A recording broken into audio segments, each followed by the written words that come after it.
had something on Saturday. Yes. We did have an interview with one of the spokespersons for the AAC, I believe, on a couple of days before that. How did Saturday's event turn out? It was meant to be a protest. Akeredolu must resign. I think that's what it was tagged. So tell us about that, and why that was so important to you, because Akeredolu, of course, has been handed over, power as an acting governor. The people of Ondo State, I believe, are already fine with that, since, someone that is in charge. Well, the people in Nigeria are always fine with whatever is thrown their way. But, our own level of consciousness, our conscience would not allow us to be fine with what is illegal and unacceptable to democratic practice. That is why we went ahead in Ondo State on Saturday, despite all the threats against our persons, against the program, to hold a town hall meeting to ask the man to resign. In fact, by the time we got there, we had passed the stage of resignation because it was clearly established that he's incapacitated and unable to resign, even if he wanted to. So we started saying he must go. So they've handed over power. But what is clear was that there's no instrument of handover that was transparently done. The letter sent to the House of Assembly at the state was not made public.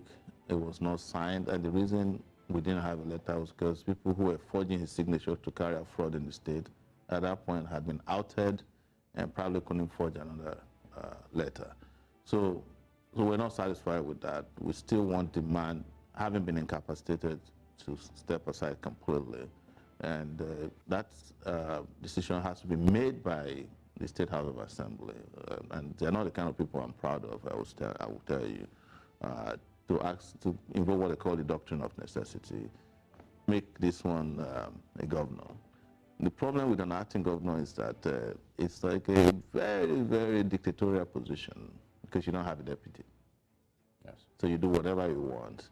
But if there's a substantive governor, because this one can no longer be there, then the deputy will be appointed and the full structure of state governance will be in place. All right. Even as you talk about what's happening in Ondo State, let's talk about Governor Rotimi Akeredolu's time in office and your assessment of how his time was prior to this situation. You also did mention that he never actually stepped back into Ondo State, or he never... Yes, that was my issue. I mean, when they said he's commencing another leave, a medical leave, he never returned from the first one. So the idea of a medical leave after you haven't gone back to work, that can't happen. That's like an oxymoron. So your issue with Ondo State now, and in the way in which he's run the affairs of Ondo State, is it limited to his, like you call it, incapacitation, or you do have issues with his administration? Oh, absolutely. I mean, if you go to Ondo State, nothing took place there in the last 7 years that he's been in office. Nothing. There was nothing to show for it. They can't even pay cleaners who are cleaning the streets in Ondo State. But within that period that he's been gone, 7.9 billion naira has disappeared from the treasury of the state. According to what we heard, it was for security vote, but the man didn't come to work. So that's why I say that it's probably the most expensive ghost worker in Nigeria's history. Before we maybe move, what are your thoughts on Lucky Aiyedatiwa? Do you have any faith in him and his ability to be able to run the affairs of Ondo State? I don't know him. That's so strange, right? I met him just casually at an event, Akeredolu Ajilo's reception after he became SAN. And we greeted and he passed. And I don't know most of these political office holders in Nigeria. You'll be shocked that I have never been to the governor's office in Ondo State before. I don't know where it's located. I've never entered the building.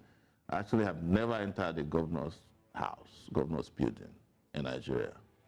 All these government houses that people go to day and night, never been. I've never been to Aso Rock.